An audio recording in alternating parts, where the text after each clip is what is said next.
Assalamualaikum, good day. This is our last lecture. The title is File Management. So what we are going to learn from this title is first is the basic concept of file and file systems, and then principal techniques for file organization and access, and then file directories, and then the requirements for file sharing, and then the concepts of record blocking, and a little bit of design issues for secondary storage management. Okay, so let's go to the first topic, overview. So first subtopic is the file and file systems. So from the user's point of view, file system is the most important part of an OS. So the file system permits users to create data, and then data collection that we call file. And the properties of files that we need first is long-term existence, and then shareable between processes, and then it has structure. Next. Okay. And then file system does not only provide means to store data organized as files, but also collection of functions. Okay, so it gives users an abstraction of the disk, and then it maintains a set of attributes associated with the file, and the typical operations for the files are create and delete, open and close, read and write. Okay, next is the file structure. So the terms when discussing file is field, record, file, and database. Okay, so what is field?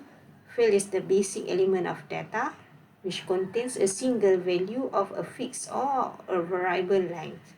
And the next is record. Record is collection of related fields that can be treated as a unit by some application program. So one field is a key in a record. And then database, and then file. So collection of similar records become a file, which can be treated as a single entity and may be referenced by name instead of number, and it has access control restriction at the file level. And finally is the database, collection of related data, and there are relationships among the data, and it consists of one or more types of files. Okay, next is the file management system. The objectives of file management system are as listed below. Okay, so and then with respect to the first objective, to meet the data management need of the user. Okay, so these will be the minimal user requirements for each user of a file, that each user of a file should be able to create, delete, read, write, and modify the files, have control access to other users' file, may control what type of accesses are allowed to the files, should be able to restructure the files, should be able to move the data between the files, should be able to backup and recover the files, and should be able to access the files by name rather than by numeric identifier. Okay, next topic, file system architecture. Okay, to get the feel for the scope of file management is to look at the depiction of a typical software organization like this. So here what we can see is in level, the software organization in level. So the user program is the highest level, the nearest to the user, and the driver will be the lowest level. Okay, so the first level will be the access method, or we can call it file format.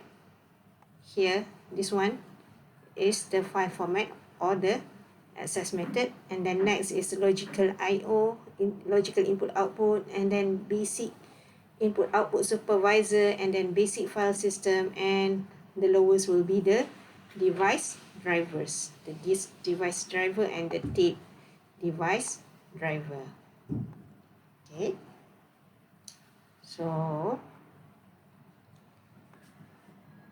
let's look at from the highest. So first, the access method or the file format. So this is the label of the file system that's closest to the user. And then, and then second is, the second highest level is the logical input output to enable user and application to access record, and then provides general purpose record input output capability and to maintain basic data about the file.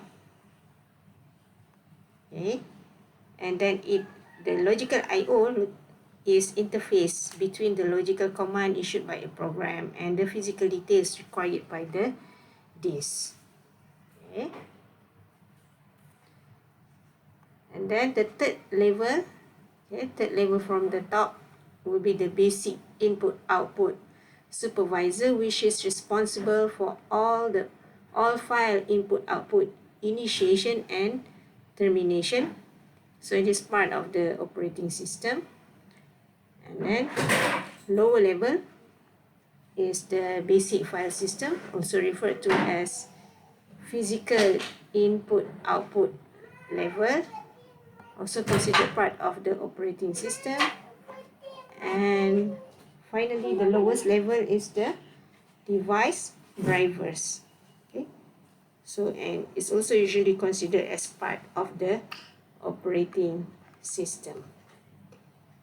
Okay, so that's how to look at the file system in terms of the typical software organization, the file system architecture. Another way to look at it is through the function. Okay, the file management function. By looking at this diagram from the left to the right, you can see that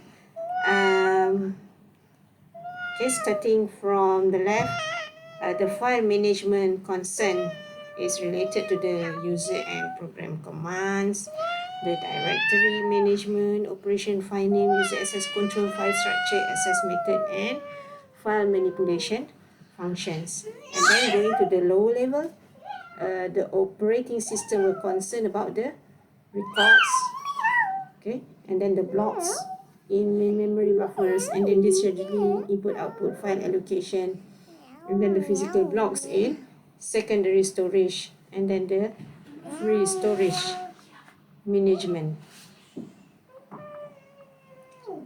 Okay, so that's the end of session 2. Now let's move on to the next. That's the end of section 1.